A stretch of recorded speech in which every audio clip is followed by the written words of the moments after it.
Have you ever noticed that when Christians begin asserting themselves in the political arena, somehow the Crusades come up?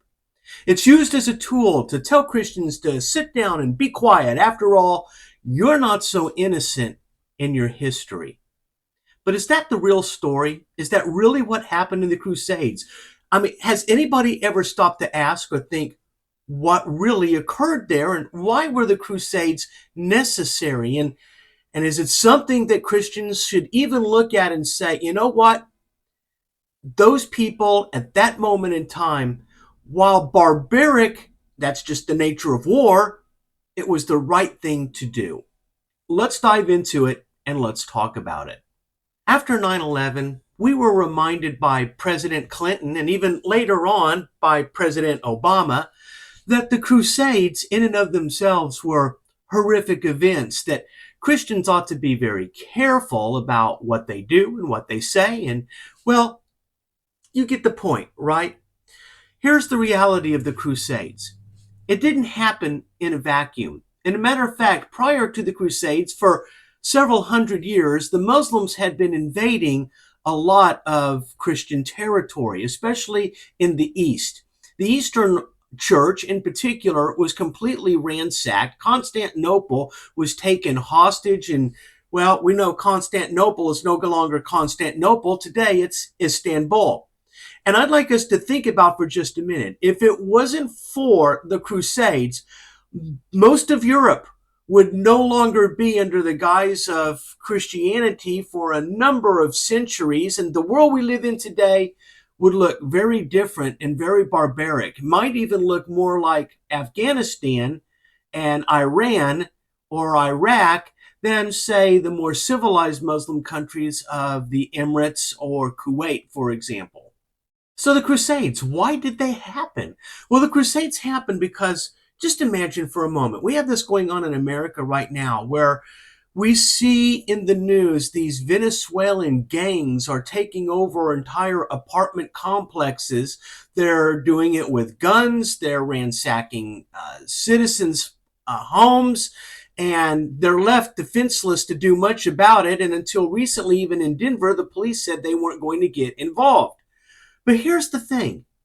Imagine that on a massive scale where it's not just a few apartment buildings. Maybe it's an entire city or a state, and that expands to multiple states and eventually the nation.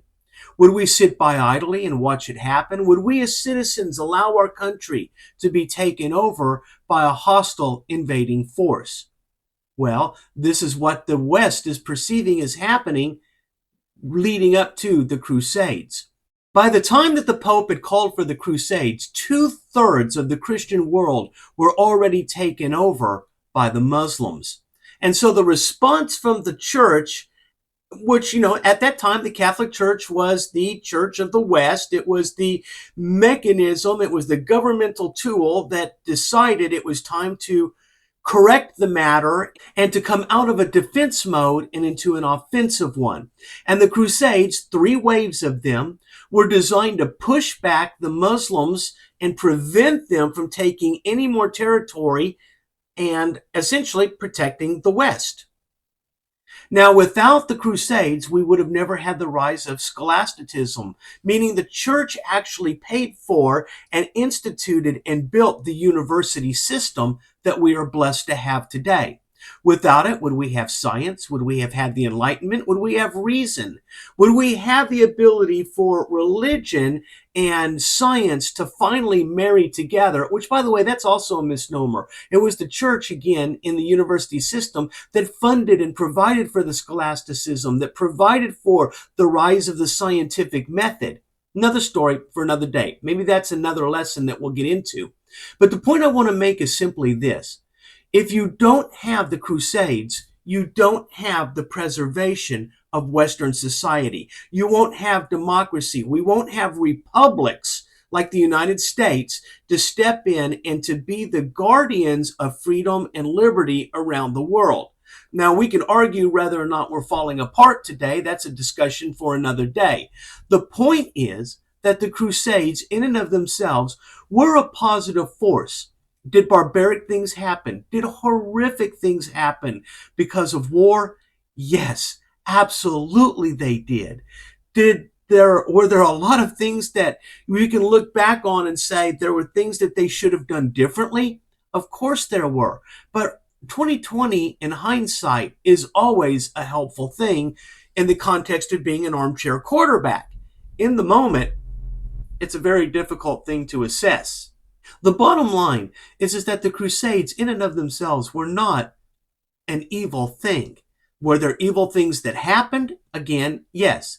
Were the Crusades necessary? Absolutely.